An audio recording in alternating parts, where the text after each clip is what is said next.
Best varicose veins చికిత్సనే పొందండి. నొప్పి లేని చికిత్స కోసం సంప్రదించండి ఎవిస్ హాస్పిటల్. నమస్కారం. కార్తీక పురాణం 20వ రోజు పారాయణలోకి వచ్చాం. ఈరోజు కార్తీక సోమవారం. అయితే సోమవారం నాడు పగలు ఉపవసించి సాయంకాలం దీపారాధన చేసుకుని దేవాలయ దర్శనం ఏదైనా చేసుకుని అవకాశం ఉంటే సాయంకాలమే ప్రదోష కాలంలో ఇంట్లోనో దేవాలయంలోనో రుద్రాభిషేకాన్ని జరిపించి ఉపవాస విరమణ చేయవచ్చు.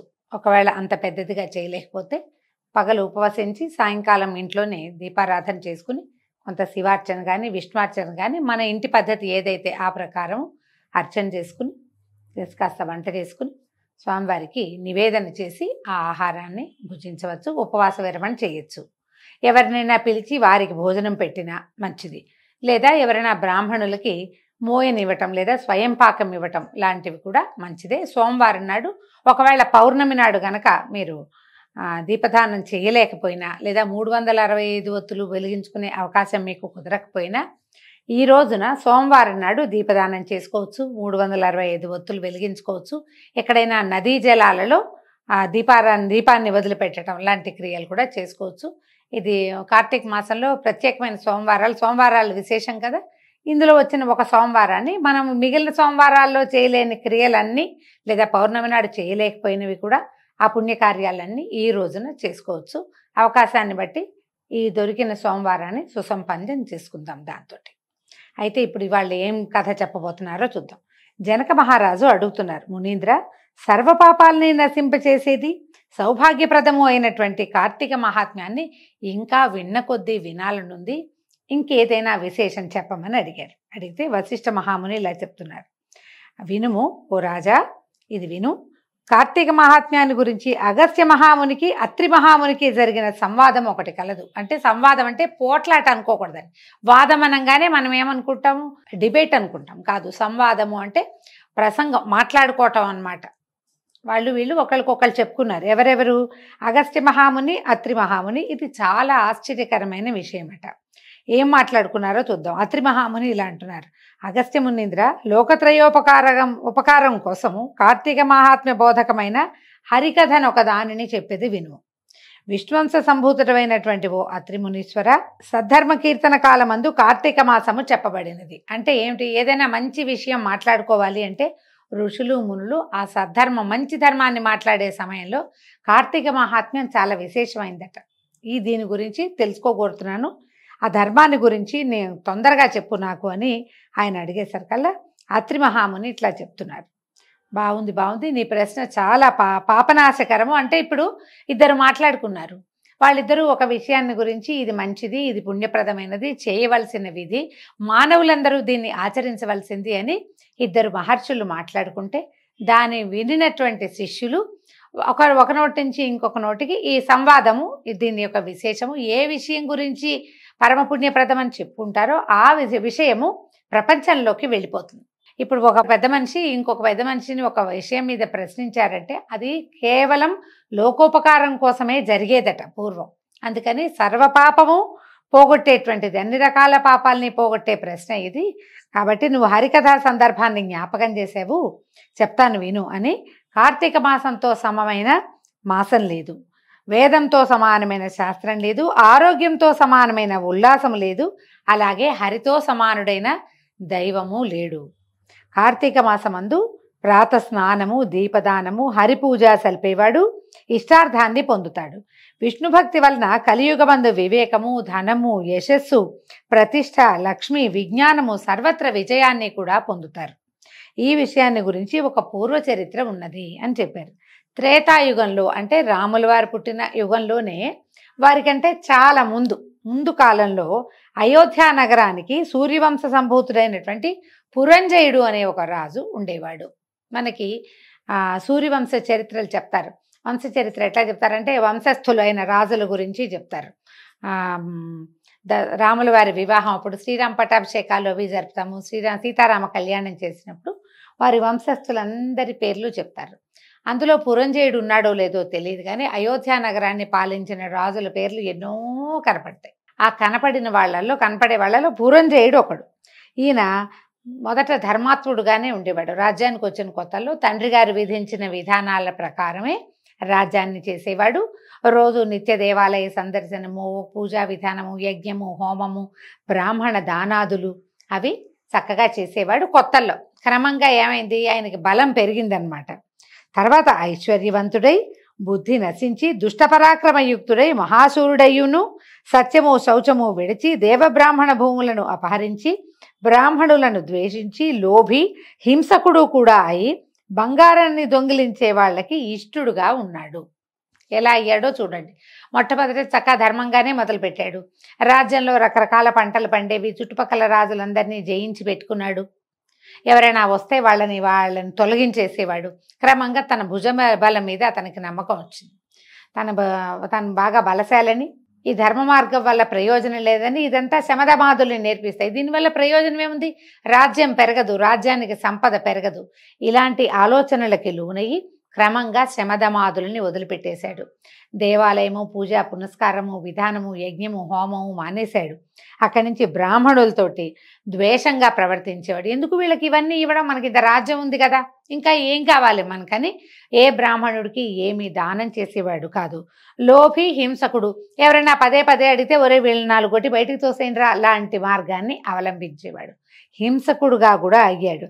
తర్వాత ఏమైంది, ఈ క్రమంగా దొంగలకి వాళ్ళకి ఎవరి నుంచైనా దొంగలు ఏదైనా సొమ్ము దొంగిలించుకుని వస్తే దొరికితే సగం తీసుకుని వదిలిపెట్టేసేవాడు. ఏం పోయింది, 2 లక్షలు దొంగిలించుకొస్తే 1 లక్ష రాజుగారికి ఇస్తే వదిలేస్తాడు. ఇలాంటి మార్గాన్ని కూడా ఆయన అవలంబించాడు. తన సంపద పెంచుకోవటం మీదే దృష్టి ఉంది కానీ పుణ్యబలాన్ని పెంచుకునే ఆలోచన చేయలేదు. ప్రతి వాళ్ళు ఈ ఆలోచన విధానాన్ని అనుసరించాలి. మనం ఎంత పెరిగేమో పుణ్యబలాన్ని అంత పెంచుకోవాలి. అది తగ్గించుకుని పాపాన్ని పెంచుకోకూడదు. మన బలం పెరిగింది అంటే భగవంతుడు అంగీకరించడం వల్ల పెరిగిందని అనుకోవాలి కానీ కాదు ఇదంతా నా శక్తి అంటే ఎంతకాలం ఉంటుంది, శరీరం నశ్వరం కదా, ఎప్పుడో ఒకప్పుడు నశించిపోయేదే. దానివల్ల ఈ బలం వచ్చిందని ఎలా నమ్ముతాం మనం? అలా ఎలా ఆలోచిస్తారు? ఈ ఆలోచన విధానం తప్పు. ఆ తప్పుడు ఆలోచనల్లోనే పురంజేయుడు ఉండేవాడు. క్రమంగా ఇలా అధర్మపరాయణుడిగా అయ్యాడు రాజు. అతని సామంతరాజులైనటువంటి కాంభోజ కురురాజాదులు అనేక మంది సింహబలులైన వాళ్ళు కూడి గుర్రాలు, ఏనుగులు, రథములు, కాల్బంటలు అను 4 రకాల సేనలతోటి వచ్చి అయోధ్య పట్టణానికి చుట్టూ చెరుకు పానకానికి తేనెటీగల్లాగా చుట్టుకున్నారట. ఇతను ఎలాగూ అధర్మపరుడు, రాజ్యంలో ప్రజలంతా ఇతను ప్రజాకంటకుడుగా ఉన్నాడు, ఎవరు ఇతనికి సహాయం చేయరు. చుట్టుపక్కల రాజ్యాలందరితోటి ఇతనికి శత్రుత్వమే. కాబట్టి చుట్టుపక్కల రాజ్యాల వాళ్ళు ఎవ్వరూ ఇతనికి సహాయం చేయరు. కాబట్టి ఈ రాజ్యాన్ని కబళించాలని చుట్టుపక్కన ఉన్నటువంటి ఒక పక్కగా ఉన్నటువంటి కాంభోజుడు, కురురాజు ఇలాగ వీళ్ళంతా మహాబలవంతులట. వీళ్ళు ఏం చేశారు, చతురంగ బలాలతోటి, మామూలుగా రాస్తుంటాం చతురంగ బలాలు అంటే ఏమేమిటవి, గుర్రాలు, ఏనుగులు, రథాలు, కాల్బంట్లు. 4 రకాల కాల్బంట్లు అంటే నడుస్తూ యుద్ధం చేసేవాళ్ళు, నడిచి వచ్చేవాళ్ళు అనమాట. వాళ్ళకి ఇవి ఉండవు, వాహనాలు లేకుండా ఉండేవాళ్ళు. వీటితోటి చెరుకు పానకం చుట్టూ తేనెటీగల్లాగా చుట్టేశారట. సరే ఈ పురంజేయుడు కూడా ఎవరో తమ మీదకి దండెత్తి వచ్చారంటే తన దగ్గరున్న చిత్రంగ బలాల్ని వేసుకుని బయటకు వచ్చాడు. పట్టణంలోంచి బయట వాళ్ళు లోపలికి ప్రవేశించలేరు. ఈ అయోధ్య పట్టణము దుర్భేద్యమైనది, మనకి రామాయణంలో కూడా కనపడుతుంది. ఎవ్వరూ దాన్ని జయించలేరు. దాని లోపలికి వెళ్ళటం ఎవరి వల్ల కాదు. అన్ని పక్కల చేరుంటే సైన్యం చేరుందని లోపల నుంచి రాజులు బయటికి రావాల్సిందే. అయోధ్యలోకి ఏ పరరాజులు ప్రవేశించలేనంత కట్టుదిట్టమైన రాజ్యం అన్నమాట అది.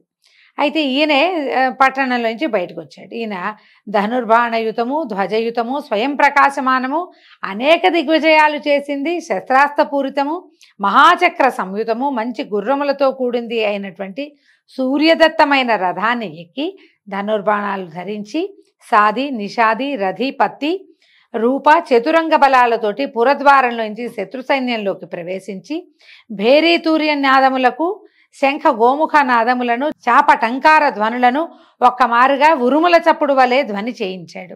ఎన్ని రకాల మోతలు మోగించాట. ఆయనకి తనకున్నటువంటి ఈ చతురంగ బలాలే కాకుండా ఇంకా చిన్న చిన్న సమూహాల్లాగా ఉన్నాయి. మొత్తం సమూహాన్నంతా వేసుకుని బయటకు వచ్చేసాడు. వచ్చేసి ఏం చేశాడు, భేరీ తూర్య నినాదాలు అయ్యి ఇలా ఉంటుంది చూడండి, అర్ధచంద్రాకారం కాదు, ముప్పావు చంద్రాకారంగా ఉంటుంది, హాఫ్ స్పైరల్ లాగా. దాన్ని ఊతే పీ అని ఒక చిత్రమైన సౌండ్ వస్తుంది. అదేంటంటే ప్రమాదానికి సంకేతం. అక్కడి నుంచి ఏం చేయాలి, అవేమో తూర్యాలు అంటారు. భేరి అంటే ఇలా కొట్టేది, మన డోల్ లాంటిది పెద్ద సైజు. యుద్ధ భేరులు వేరేగా ఉంటాయి అవి. ఆ తర్వాత శంఖము గోముఖము ఇలా ఊదేవి, ఆ ఊదేవి. ఆ తర్వాత చాపము టంకారము, బాణాలని ఇట్లా ఇట్లా గాల్లో ధనుస్సుల్ని ఇచ్చేస్తే సక్ సక్ సక్ అని శబ్దం వస్తుంది.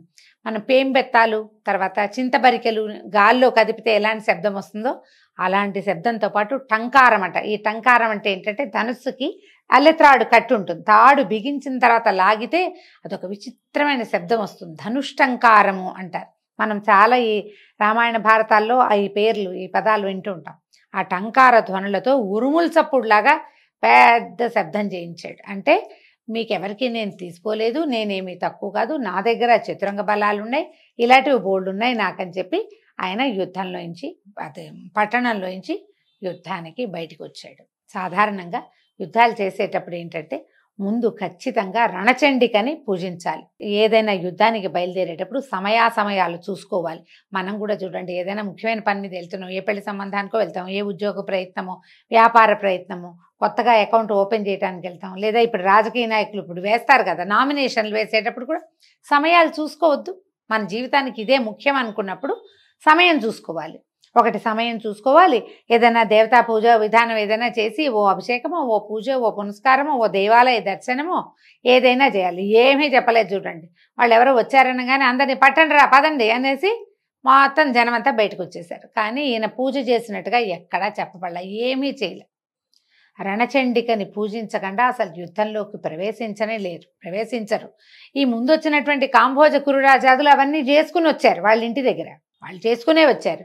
ఈ పట్టణంలో నుంచి బయటకు వచ్చేవాడు 4 చూసుకుని అన్ని దేవాలయాల్లో పూజలు చేయించి తన పేరుతో అర్చనలు చేయించుకుని భగవంతుని పూజించి రావాల్సినటువంటి పురంజయుడు తన భుజబలం మీద అపారమైన విశ్వాసం కలిగిన వాడై భగవంతుణ్ణి తోసి రాజని అసలు వేద మార్గాన్ని అవలంబించకుండా జనాల్ని వేసుకుని పట్టణంలోంచి బయటకు వచ్చాడు. ఈ పురాణాలు మనకి ప్రత్యేకంగా చెప్పే సంగతులు ఇవేనండి.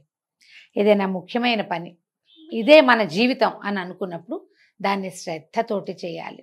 మనకి ఒక విధానం ఉంది, ప్రత్యేకమైన సమయాలు, ఏ సమయంలో వెళ్ళాలి, సమయంలో వెళ్ళకూడదు. ఈ వారం మంచిది, ఈ వర్జ్యం పనికిరాదు. ఈ వర్జ్యం అంటే అసలు వదిలేయవలసిన సమయం. ఆ తర్వాత హోరాకాలాదులు చూసుకోవటం, రాహుకాలమా దుర్ముహూర్తమా చూసుకుని బయలుదేరాలి. చూడకపోతే సావు తప్పి కన్నులట్టబోయింది పురంజయుడికి. మనకేమో పని అవ్వదు, ఏ పని మీద వెళ్తున్నామో అది సక్సెస్ కావాలి కదా, అది కాదు. కాబట్టి ఇలా ఎక్కడికైనా వెళ్ళేటప్పుడు ఆ జాగ్రత్తలన్నీ వహించాలి. ఏ జాగ్రత్తలు వహించనటువంటి ఈ పురంజయుడు యుద్ధరంగంలో అడుగుపెట్టాడు చతురంగ బలాలతోటి. అతని బలాలు ఏమయ్యాయి, యుద్ధంలో విజయం సాధించాడా, భగవంతుడు అతనికి బాసటగా నిలిచాడో లేదో రేపు ఉదయం పారాయణలో తెలుసుకుందాం. అంతవరకు సెలవండి. నమస్కారం.